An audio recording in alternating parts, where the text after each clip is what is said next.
In 2008, the world faced a financial disaster that left millions of people jobless, homeless, and confused about how it all happened. But what exactly caused this crisis? Today, we'll break down the crisis of credit visualized, the short and simple story of the credit crisis, originally created by Jonathan Jarvis. In just 5 minutes, we'll explain how a series of risky financial decisions led to one of the worst economic collapses in modern history. It all starts with home loans, or mortgages. Traditionally, banks would lend money to people who were likely to pay it back. These loans were then bundled into something called mortgage-backed securities, which were sold to investors. These investments were considered safe because they were backed by the value of the homes themselves. But then, something changed. Banks started giving out loans to people with lower credit scores, who were less likely to pay them back. These were known as subprime mortgages. Why did the banks do this?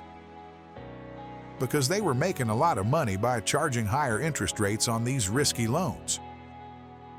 The more loans they gave out, the more money they made, and the more securities they could sell to investors.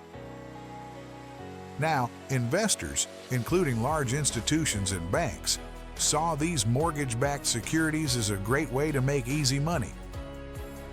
They didn't really care how risky the loans were, because they thought that even if some people defaulted on their loans, the rising value of homes would cover any losses.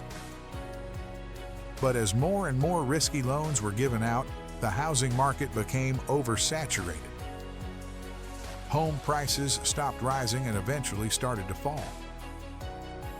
This was a huge problem for the people who took out subprime mortgages, because they suddenly owed more money on their homes than the homes were worth. Many of them defaulted on their loans, meaning they couldn't pay back the money they borrowed. As people defaulted on their loans, the value of mortgage-backed securities plummeted. Banks and investors who had bought these securities lost billions of dollars almost overnight. But the damage didn't stop there. Banks had also taken out loans to buy even more of these securities, and now they couldn't pay back those loans either. This created a domino effect. Banks started to fail, and because banks are so interconnected, the entire financial system was at risk.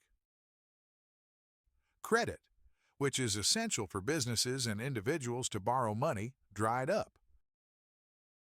Without credit, companies couldn't operate, and many went out of business, leading to massive job losses.